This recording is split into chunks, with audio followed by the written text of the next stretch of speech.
ఎన్నడూ లేని విధంగా విజయవాడ నగరాన్ని మొత్తం కూడా వరదలు ముంచెత్తిన పరిస్థితి కనబడుతుంది. ఈ నేపథ్యంలోనే రాష్ట్ర ముఖ్యమంత్రిగా ఉన్నటువంటి చంద్రబాబు నాయుడు కూడా బస్సులోనే ప్రయాణం చేస్తూ బస్సులోనే అక్కడే ఉంటూ కూడా పరిస్థితులు కూడా చక్కదిద్దుతున్న పరిస్థితి కనబడుతుంది. ప్రజలకి ఏ అంశంలో ఏ విధమైన అవసరం వచ్చినా కూడా రాష్ట్రంలో ఉన్నటువంటి మంత్రులందరూ కూడా విచ్చలవిడిగా తిరుగుతున్నారు. వారందరూ కూడా సర్వీస్ చేసే క్రమంలో ఉన్నారు. ఇదే నేపథ్యంలో మనతో మాట్లాడేందుకు సమాచార శాఖ మంత్రి, అదేవిధంగా హౌసింగ్ శాఖ మంత్రిగా ఉన్న కొలుసు పార్థసారథి గారు ఉన్నారు. సార్ నమస్తే సార్. ఎట్లా ఉంది సార్ ఇవాళ మీరందరూ కూడా పూర్తి స్థాయిలో ప్రజలకు సేవలు అందించే క్రమంలో వారందరూ కూడా ఇళ్లలోకి వెళ్ళి తిరుగుతున్నారు. ప్రజలు ఏం చెప్తున్నారు సార్? గత 9 రోజుల నుంచి కూడా లక్షలాది కుటుంబాలు నరకాన్ని అనుభవించినాయి. ఎందుకంటే గతంలో ఎప్పుడు లేని విధంగా బుడమేరుకి అదే సమయంలో కృష్ణానదికి కూడా వరదలు రావటం దురదృష్టకరం. మరి నీళ్లు గ్రౌండ్ ఫ్లోర్లో ప్రతి ఇంటికి కూడా, అంటే కొన్ని డివిజన్స్లో ప్రతి ఇంట్లో కూడా వెళ్ళినాయి. అది కాకుండా ఒకరోజు 2 రోజులు ఉంటే ప్రజలు కొంచెం అడ్జస్ట్ అయ్యేవాళ్ళేమో, కానీ కంటిన్యూగా ఒక వారం రోజుల దాకా ఉండేసరికి వాళ్ళు కొంత భయాందోళనకు గురైన పరిస్థితి ఉంది. కానీ ముఖ్యమంత్రి చంద్రబాబు నాయుడు గారు నాయకత్వంలో ఆయన అనుభవం కానివ్వండి, ఆయన విజన్ కానివ్వండి, అన్నిని రంగరించి ఆయన బ్రహ్మాండంగా అధికార యంత్రాంగాన్ని, అదేవిధంగా పార్టీ యంత్రాంగాన్ని కూడా ఆయన సూచనలతో, ఆయన గైడెన్స్తో, తర్వాత ప్రతి క్షణం కూడా ఏం జరుగుతుంది అనే విషయాల్ని పర్యవేక్షిస్తూ ప్రజలకి భరోసా కలిగించే విధంగా ఈ 9 రోజులు కూడా పరిపాలన చేయటం మూలంగా ప్రజలు కొంత భరోసాతో ఉండగలిగారు. అంతేకాకుండా వాళ్ళకి కావాల్సిన ప్రతి సదుపాయాన్ని కూడా అవకాశం ఉన్నంత వరకు, మరి వాళ్ళకి ఫుడ్ కానివ్వండి, బ్రేక్ఫాస్టు, లంచ్, డిన్నరు అన్నీ కూడా గవర్నమెంటు ఎక్కడ కూడా తక్కువ చేయకుండా, ఎక్కడ కంట్రోల్స్ లేకుండా, ఎక్కువైనా పర్లేదు కానీ తక్కువ కాకూడదు, ప్రతి ఒక్కరికి అందాలనే లక్ష్యంతో పనిచేసింది. అంతేకాకుండా ఎక్కడెక్కడైతే అందటానికి పరిస్థితులు సహకరించలేదో అటువంటి పరిస్థితులు గుర్తించి, ఆయన ప్రాంతాలను గుర్తించి మరి డ్రోన్ ద్వారా ఫుడ్ సప్లై చేశారు, అదేవిధంగా హెలికాప్టర్ ద్వారా ఫుడ్ సప్లై చేశారు. ఇవన్నీ కూడా చాలా చిత్తశుద్ధితో మరి ముఖ్యమంత్రి గారు మరి ప్రతి డివిజన్కి ఒక ఐఏఎస్ అధికారిని, ఒక మంత్రిని, ఒక ఎమ్మెల్యేని, ఇంకా అందరిని కూడా బాధ్యులను చేసి మరి కార్యక్రమాలు నిర్వహించడం మూలంగా ప్రజల్లో ఒక భరోసా కలిగింది. ఈ ప్రభుత్వం మమ్మల్ని ఆదుకుంటుంది అని చెప్పి భరోసా కల్పించే విధంగా పరిపాలన చేశారు. ఇప్పుడు ఈ వరదల మూలంగా తీవ్రంగా నష్టం జరిగింది. ఆ నష్టానికి సంబంధించినటువంటి అంచనాలు కూడా ప్రభుత్వం చేపడుతుంది అంటున్నారు కదా సార్, అటు ఏ విధంగా ఉంది సార్? ఆ అంచనాలకు సంబంధించి ఏర్పాట్లు ఎట్లా ఉన్నాయి? రెండో విషయం ఏంటంటే, ఇక్కడ నుంచి ఎవరైతే బాధితులు ఉన్నారో వాళ్ళందరూ కూడా వేరే ప్రాంతాలకు వెళ్ళిపోయారు. ఈ నేపథ్యంలో ఇక్కడ ఈ గణన అనేది జరిగితే వాళ్ళకి ఎట్లా జరుగుతుంది న్యాయం? ఇప్పుడు ఈ 9 రోజులు ఒక ఎత్తు అయితే, రాబోయే ఒక వారం 10 రోజులు కూడా ఒక ఎత్తుగా మనం పరిగణించాలి. ఎందుకంటే ఈ 9 రోజులు ముఖ్యమంత్రి గారి నాయకత్వంలో మొత్తం దేశవ్యాప్తంగా ఈరోజు టాక్ ఆఫ్ ది నేషన్ ఎవరంటే చంద్రబాబు నాయుడు గారు. ఎందుకంటే ఇక్కడికి వచ్చిన వరదలు ఏదైతే ఉన్నాయో వాటి తీవ్రత కానివ్వండి, వాటి మూలంగా ఆ వరదల మూలంగా ప్రజలు ఎదుర్కొంటున్న ఇబ్బందులు కానివ్వండి, టీవీల ద్వారా, ప్రసార మాధ్యమాల ద్వారా దేశ ప్రజలందరూ కూడా చూశారు.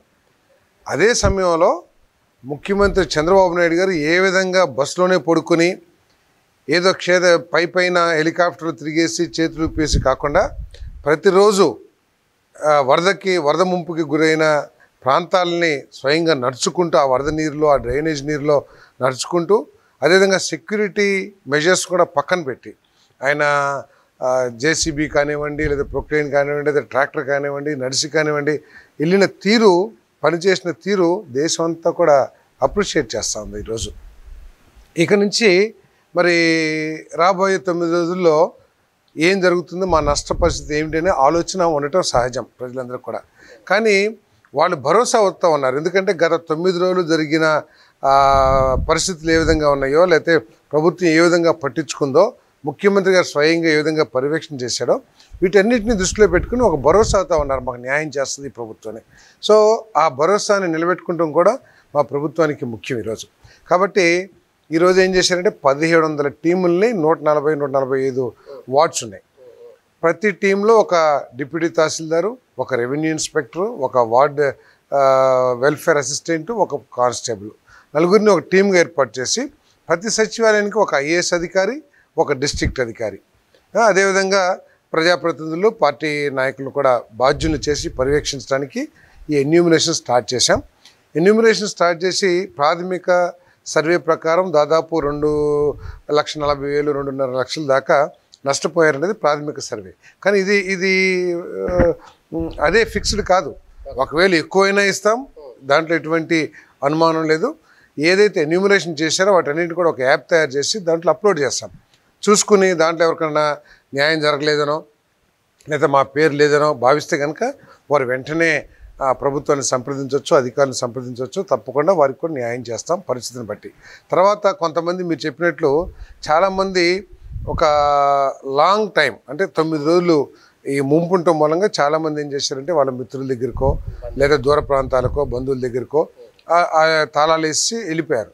వాళ్ళ తర్వాత వచ్చినా మీరు ఏమీ బెంగపడాల్సిన అవసరం లేదు.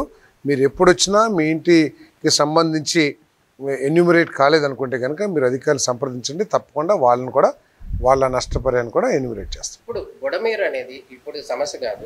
గడిచిన 60 సంవత్సరాల క్రితమే ఈ ప్రాబ్లం ఉంది. బుడమేరు పోయి ప్రాణ నష్టం జరగడం అనేది ఈ సమస్యని మూలంగా ఇట్లాంటి పరిస్థితులు ఏ విధంగా మళ్ళీ రాబోయే రోజుల్లో కూడా వచ్చే అవకాశం ఉందంటారా?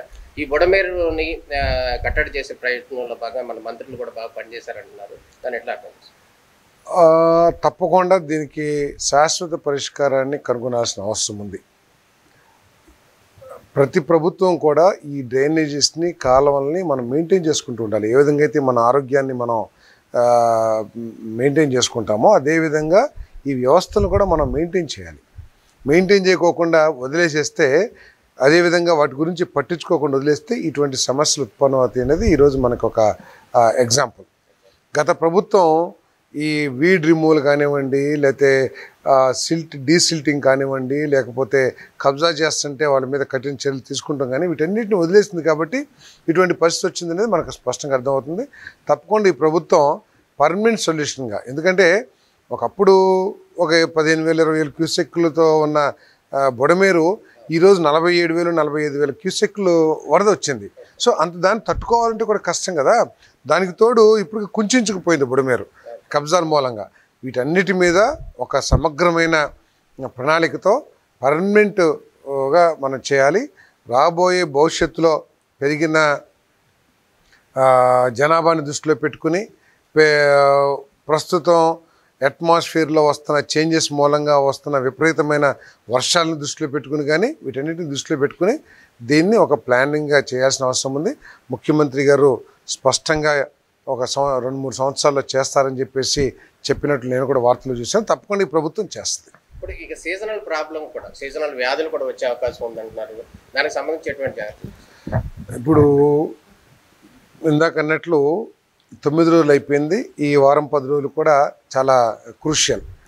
నెంబర్ 1, ఇమీడియట్గా అసలే వర్షాకాలం, విష జ్వరాలు ప్రబలే అట్మాస్ఫియర్ ఉండే పరిస్థితులు కాబట్టి దీన్ని దృష్టిలో పెట్టుకుని వెంటనే చర్యలు తీసుకోవాలి. ప్రభుత్వం ఇప్పటికే ప్రారంభించింది.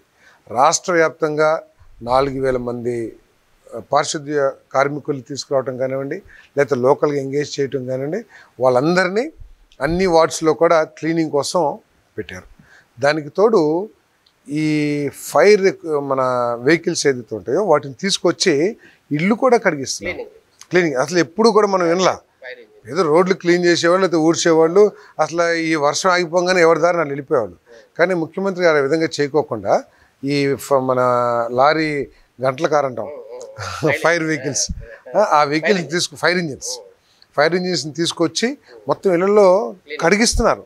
నాకు పొద్దున నేను ఇక్కడ కృష్ణలంకి వెళ్తే ఒక ఆమె చెప్పింది, వాళ్ళు వచ్చి మా ఇల్లు శుభ్రంగా కడిగారండి, లేదు మేము కడుక్కుంటాం, మాకు ఇవ్వండి, అది పట్టుకుంటామంటే కూడా వాళ్ళు ఇవ్వకోకుండా వాళ్ళే శుభ్రంగా కడిగి మా ఇల్లంతా శుభ్రం చేశారు. సో అదొకటి చేస్తున్నారు. అంతేకాకుండా తర్వాత ఈ బ్లీచింగ్ పౌడర్ కానీ, కెమికల్ స్ప్రేయింగ్ కానీ, వీటి మీద అత్యంత శ్రద్ధ వహించి వాటిని కూడా చేస్తూ ఉన్నారు. అదేవిధంగా మెడికల్ క్యాంప్స్ కూడా ఎక్కడ కావాలంటే అక్కడ ఏర్పాటు చేస్తూ ఉన్నారు. మందులు కిట్లు కూడా ప్రతి ఒక్కరికి అందించే కార్యక్రమం చేస్తాం. దాన్ని పూర్తిగా పర్యవేక్షిస్తుంది. ఇప్పుడు ఇంకోటి, కృష్ణలంక ఈ వరదల ఎఫెక్ట్ కాకుండా కాపాడింది ఆ వాల్ ఏదైతే ఉందో ఆ వాళ్ళు టీడీపీ గవర్నమెంట్ కట్టిందని, తర్వాత వైసీపీ వాళ్ళు కట్టారని అదొక వర్షం నడుస్తుంది. ఆ వాళ్ళని పులిపాక వరకు కూడా ఎక్స్టెన్షన్ చేస్తే దాదాపు 2 లక్షల మంది ఉన్నారు జనాలు, వాళ్ళకు కూడా బెనిఫిట్ అవుతుందని అంటున్నారు. అటువంటి ప్రతిపాదన ఏమైనా ఉందా సార్? తప్పకుండా ఇప్పుడు ఆలోచన చేస్తారు. అప్పుడు 2011-12లో యనమల కుదురు దగ్గర నుంచి కృష్ణలంకలో కొంత భాగం వరకు అప్పుడు శాంక్షన్ చేయడం జరిగింది. చంద్రబాబు నాయుడు గారు దానికి కావాల్సిన నిధులు ఏర్పాటు చేసి దాని నిర్మాణం పూర్తి చేశారు. తర్వాత వచ్చిన భాగం తర్వాత ప్రభుత్వం చేసింది. అటు పులిపాక సైడ్ కూడా కట్టినట్లయితే ఇప్పుడు అక్కడంతా కూడా గృహ సముదాయాలు బాగా పెరిగిపోయినాయి. తప్పకుండా వాళ్ళు కట్టాల్సిన అవసరం ఉంది. ఉన్నారు 2 లక్షల మంది కాకపోయినా బాగానే ఉంటారు. వాళ్ళందరూ కూడా సేఫ్టీ కోసం అక్కడ కూడా వాల్ కట్టాల్సిన ఆలోచన చేయాలి. తప్పకుండా ముఖ్యమంత్రి గారి దృష్టికి తీసుకువెళ్తాను. ఎందుకంటే నేను ఇంతకుముందు ఆ ప్రాంతానికి రిప్రజెంటేషన్ చేశా కాబట్టి దాని గురించి పూర్తి అవగాహన ఉంది. నేను తప్పకుండా తీసుకెళ్ళి అదేవిధంగా ఇప్పుడు ప్రకాశం బ్యారేజ్ని డ్యామేజ్ చేశారు. కొన్ని పడవలు వచ్చి అదృశ్యమైన పడవలు వచ్చి డ్యామేజ్ చేశారు. ఈ డ్యామేజ్ వెనకాల వైసీపీ కుట్ర ఉందంటూ కూడా కొన్ని ఆరోపణలు వస్తున్నాయి. కొంతమంది మీద కూడా కేసులు బుక్ చేస్తారు అంటున్నారు. అది నిజమేనా సార్? అది ఏమనుకోవాలి? డ్యామేజ్ జరిగిన మాట వాస్తవం. 4 ఇసుకతో నిండిన బోట్లు అనుకుంటాను నాకు తెలిసి. అంటే ఇసుకతో నిండిందంటే అది వెయిట్ ఉంటుంది. సో అవి వచ్చి గేట్లు స్పీడ్లో ఆ వాటర్ ఫోర్స్లో, ఎందుకంటే వరద ఉన్నప్పుడు ఎంత ఫోర్స్తో వస్తుందో మీకు తెలుసు, ఆ స్పీడ్లో వచ్చి గేట్లని హిట్ చేసినప్పుడు, ఢీ కొట్టినప్పుడు గ్యారంటీగా డ్యామేజ్ అవుతాయి గేట్లు. ఇప్పుడు సమస్య ఏమిటంటే వచ్చిన 5 బోట్లలో 4 బోట్లకి వైఎస్ఆర్సీపీ కలర్స్, వాళ్ళ ఫ్లాగ్ కలర్స్ ఏదైతే ఉన్నాయో ఆ కలర్లు వేస్తున్నాయి. మరిది అదృష్టకమా లేకపోతే ఉద్దేశపూర్వకంగా జరిగిందా ఏంటనేది ఎంక్వైరీ చేయాల్సిన అవసరం ఉంది. మరి వాళ్ళ హిస్టరీ చూసినట్లయితే మరి వ్యక్తిగత ద్వేషాలు, వ్యక్తిగత దాడులు, వ్యక్తిగత ఇబ్బంది పెట్టే ఆలోచన సరని ఫిలాసఫీ మనం చూసాం గత 5 సంవత్సరాల్లో. కాబట్టి దీని మీద ఎంక్వైరీ చేయాలి. ఒకవేళ అది వాస్తవం అయితే అది క్షమించరాని నేరం. ఎందుకంటే ఏదైనా రాజకీయంగా ఎన్నేం చేసుకోవచ్చు, కానీ బురజల్లే రాజకీయాలు ఇటువంటి పరిస్థితుల్లో ఉపద్రవం వచ్చినప్పుడు అందరం కూడా ప్రజలు కోసం పనిచేయాలి తప్పితే తెలుగుదేశంకి మంచి పేరు వచ్చేస్తుంది, ముఖ్యమంత్రి గారు 24 గంటలు అక్కడే పడుకుని సేవ చేస్తున్నారు కాబట్టి ఆయనకి ఎక్కడ మంచి పేరు వస్తుందో అని లక్ష్యంతో బురదల్లే కార్యక్రమాలు చేస్తే అది నీచం. తర్వాత అది ఖండించాల్సిన విషయం. ఒకవేళ ఈ బోట్లు కనుక అది చేస్తే అది అసలు నిజమైనట్లయితే ఆ పార్టీకి ప్రజా జీవితంలో ఉండే అర్హత కూడా ఉండదు. కాబట్టి ఎంక్వైరీ చేయాలి. జరిగిన మాట వాస్తవం.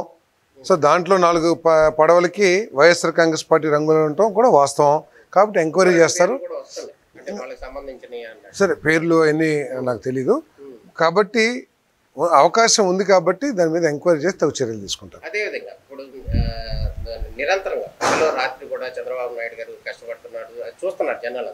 అయితే జగన్మోహన్ రెడ్డి గారు ఏమంటారంటే ఇది ఆ వరదలు మ్యాన్ మేడ్ వరదలు, ఆయన హౌస్ని కాపాడుకోవడానికి బుడమేరతో ఈ అజిత్ సింగ్ నగర్ ముంచేశాడు. ఒకటి. రెండోది ఏంటంటే ఇప్పుడు ఆయనకి రాత్రిపూట వెళ్ళి తిరుగుతున్నాడు, ప్రజల్ని పరామర్శిస్తున్నాడు అనేది ఒక యాంగిల్ అయితే, అసలు రాత్రి ఆయన నిద్ర పట్టకెళ్ళి తిరుగుతున్నాడు కానీ నిజానికి అది సర్వీస్ యాంగిల్ కాదు అంటూ కూడా కామెంట్ చేస్తున్నాడు. ఒక అవగాహన లేని వ్యక్తి, లేకపోతే దిగజారుడు రాజకీయాలని నమ్మిన వ్యక్తి, లేకపోతే ఒక ప్రజాస్వామ్య విలువలు కానివ్వండి, లేకపోతే అంటే గౌరవ మర్యాదలు లేని వ్యక్తి ఆలోచించే విధానం తప్పితే నిద్ర లేక తిరుగుతున్నాడు, ఇల్లు నిద్ర పట్టక తిరుగుతున్నాడు, ఇవన్నీ ఏమన్నా అసలు ఆ స్థాయిలో మనం ఏదో గల్లీ లీడర్లం అయితే అని తిట్టవచ్చు, లేదా ఏదో చేయొచ్చు, కానీ ఆ విధంగా మాట్లాడటం అనేది ఆ స్థాయి వ్యక్తి, ఒక ముఖ్యమంత్రిగా చేసిన వ్యక్తి మాట్లాడే మాటలు కాదనేది నా అభిప్రాయం. తర్వాత ఇంకోటి కూడా చూస్తా ఉన్నాం, ఏంటి వాళ్ళ ఇల్లు మునిగిపోయింది కాబట్టి ఉండటానికి లేక బస్సులు వచ్చాయి. ఒకవేళ ముఖ్యమంత్రి గారు అనుకుంటే ఎన్ని 5 స్టార్ హోటల్స్ లేవు? ఆయన కావాలనుకుంటే 2 ఫ్లోర్లే ఖాళీ చేసేసి ఆయనకి ఆయన సిబ్బందికి ఇస్తారు కదా, ఉండొచ్చు కదా ప్రభుత్వ ధనంతో కూడా, లేదా సొంత ధనంతో అయినా ఉండొచ్చు, సొంత సొమ్ముతో అయినా. సో అవేమీ లేకోకుండా ఒక పార్టీ ఒక ప్రభుత్వ ఆఫీస్లోనే నివాసం ఏర్పాటు చేసుకుంటే దాని యొక్క ఇప్పుడు మనం కొన్ని పనులు చేస్తాం. ఎందుకు? దాన్ని ఫోకస్ కోసం. మన చిత్తశుద్ధి ఏమిటి అని బయటపడాలి, మన ఇంటెన్షన్స్ ఏంటి అని మనం బయటపడాలి. కాబట్టి మనం అక్కడ పడుకుంటే ఏంటి, యంత్రాంగం ఉత్తేజించబడుతుంది, పని చేస్తారు కదా. అబ్బో ఆయన సీరియస్గా ఉన్నారు, ఇప్పుడు నేను ఏదైనా పని మీద అనుకోండి, నాకు మా ముఖ్యమంత్రి గారు అట్లా ఉంటే నేనేంటి పరిగెత్తాలని ఒక ఆలోచన వస్తుంది కదా. ఆయన ఇక్కడ 5 స్టార్లు ఉన్నా అనుకోండి, నేనేదో 2 స్టార్లు ఉంటా. ఆయన వార్డులో తిరుగుతున్నాను అనుకోండి, నేను ఉండగలనా? అధికారులు ఉండగలరా? సో ఆ విధంగా ఆలోచించాలి, కానీ ఈ విధంగా దిగజారి మాట్లాడుతున్నది కరెక్ట్ కాదు. తర్వాత మ్యాన్ మేడ్ అన్నారు. అసలు మ్యాన్ మేడ్ అంటే ఒక విధంగా ఆయన మూలంగా జరిగింది. ఆ మ్యాన్ మేడ్లో మ్యాన్ ఎవరంటే జగన్మోహన్ రెడ్డి గారు అని అనాలి. ఎందుకంటే 5 సంవత్సరాలు ఈ ఇరిగేషను డ్రైనేజ్ వ్యవస్థను పూర్తిగా గాలికి వదిలేశారు. చెప్పమనండి, బడ్జెట్ ఎంత ఖర్చు పెట్టారు? 5 సంవత్సరాల్లో డ్రైనేజీ వ్యవస్థ కోసం కానీ ఇది ప్రాజెక్టులు వదిలేసేయండి. ఇది పోలవరం అవి కూడా వాటి స్టోరీ వాటికుంది. ప్రాజెక్టులు వదిలేసేయండి. ఏదైతే ఉన్న వ్యవస్థ ఉందో ఇరిగేషన్ వ్యవస్థ, డ్రైనేజ్ వ్యవస్థ, దాని మెయింటెనెన్స్ కోసం ఎంత ఖర్చు పెట్టారో చెప్పండి. మరి ఖర్చు పెట్టకపోతే ఏమవుతుంది? ఇప్పుడు మన ఇల్లు శుభ్రం చేసుకోవడానికి బూజు పట్టిద్ది. బూజు తర్వాత పురుగులు వస్తాయి. పురుగులు వచ్చిన తర్వాత రోగాలు వస్తాయి. ఇవన్నీ మామూలే. కాబట్టి నువ్వు కనుక ఆ వ్యవస్థని శుభ్రంగా చేసినట్లయితే ఇంత పరిస్థితి వచ్చేది కాదు. తర్వాత 11వ తారీఖు నుంచి ఇది 31 తారీఖుల్లో కృష్ణానదికే పెద్ద వరదలు వచ్చినాయి. ఈ నీళ్ళు వెళ్ళి ఎట్లా కలుస్తాయి అక్కడ? ఇప్పుడు ఈ నీళ్ళు వెళ్ళి దీంట్లో కలవాలంటే ఇది కింద ఉండాలి, ఇది పైన ఉండాలి. ఇది కూడా పైకి వచ్చేస్తే ఇంకా ఎదురుతన్నిది కదా, ఎదురుతన్నే అవకాశాలు ఉన్నాయి కదా. ఒకవేళ కొద్ది గ్యాప్ ఉందని అనుకుందాం, వాళ్ళ మేధావితనంతో లేదు ఒక అరడుగు ఎంతో గ్యాప్ ఉందని, అరడుగులో దిగే నీళ్ళ కంటే వచ్చే నీళ్ళు ఎక్కువ ఉన్నాయి కదా, అంటే వెనకే కొడతాయి కదా.